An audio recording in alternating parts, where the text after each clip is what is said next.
చూడండి friends, chicken కలిపి పెట్టాము కదా. ఇప్పుడు నేను ఫ్రై చేస్తానని చెప్పాను కదా. చూడండి, చికెన్ దీంట్లో వచ్చి పచ్చిమిరపకాయలు, కరివేపాకు వేస్తున్నాను, నూనె వేసుకున్నాను, కడాయి పెట్టాను. ఇది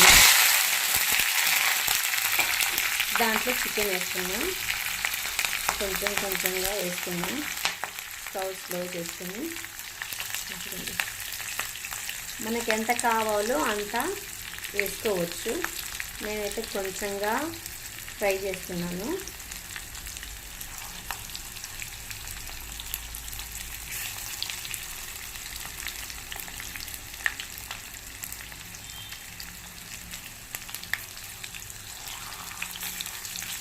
దీనిపైన స్మెల్ చాలా బాగొస్తుంది.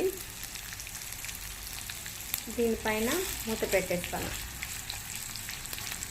చిన్న ప్లేటు మూత పెట్టేస్తాను.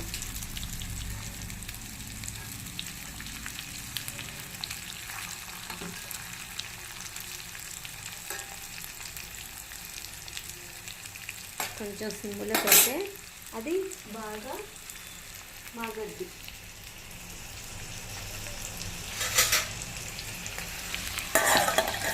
చూడండి, మూత పెట్టాను ఒక 5 నిమిషాలు.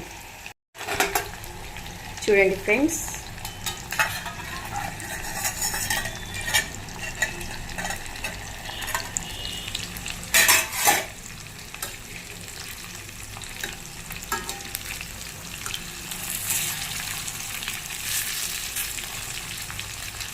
రసము పప్పు కానీ ఉంటే భలే ఉంటుంది, చాలా టేస్టీగా ఉంటుంది.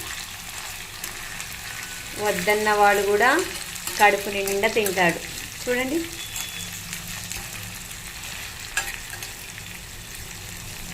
లైక్ చేయండి, సపోర్ట్ చేయండి ఫ్రెండ్స్ ప్లీజ్. మీరే కదా నాకు సపోర్ట్ చేయాలా, మీరే కదా నాకు లైక్ చేయాలా, సబ్స్క్రైబ్ చేయాలా. ప్లీజ్ ఫ్రెండ్స్, కొంచెం సపోర్ట్ చేయండి. ఇంకా కొంచెం ఉడికితే సరిపోతుంది. దీనిపైన కొంచెం మూత పెట్టేద్దాం. మరి సిమ్ములో పెడితేనే బాగుంటుంది, ఫుల్గా పెడితే కాలిపోద్ది.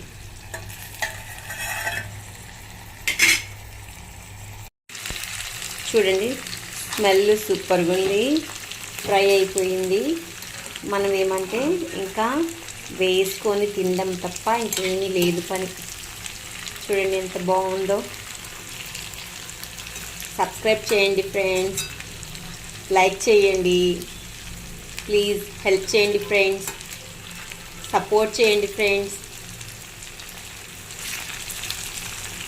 అయిపోయింది ఫ్రెండ్స్, దీనికి ప్లేట్లో తీసుకుందాం. చూడండి అయిపోయింది, ప్లేట్లోకి తీసుకుందాం.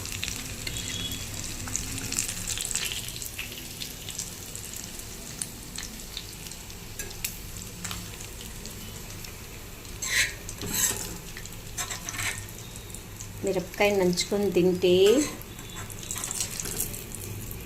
అన్నీ ఉంటుంది. చూడండి,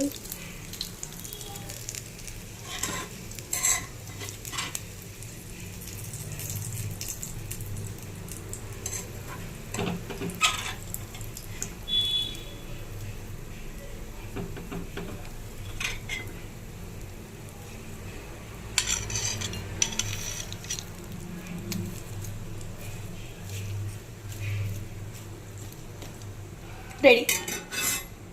చూడండి ఎంత బాగుందో. మనం చూస్తుంటేనే నోరు ఊరుతుంది, తినాలనిపిస్తూ ఉంది. ఫ్రెండ్స్ లైక్ చేయండి, సబ్స్క్రైబ్ చేయండి, సపోర్ట్ చేయండి ప్లీజ్ ఫ్రెండ్స్. సపోర్ట్ చేయండి, సబ్స్క్రైబ్ చేయండి, లైక్ చేయండి. ఓకేనా? ఖచ్చితంగా మీరు ట్రై చేయండి, చాలా బాగుంటుంది. ఒక్కసారి ట్రై చేస్తే మాత్రం మీరు వదిలిపెట్టరు. చాలా టేస్టీగా ఉంటుంది. మనం తింటుంటే ఇంకా తినాలనిపిస్తుంది. Okay friends.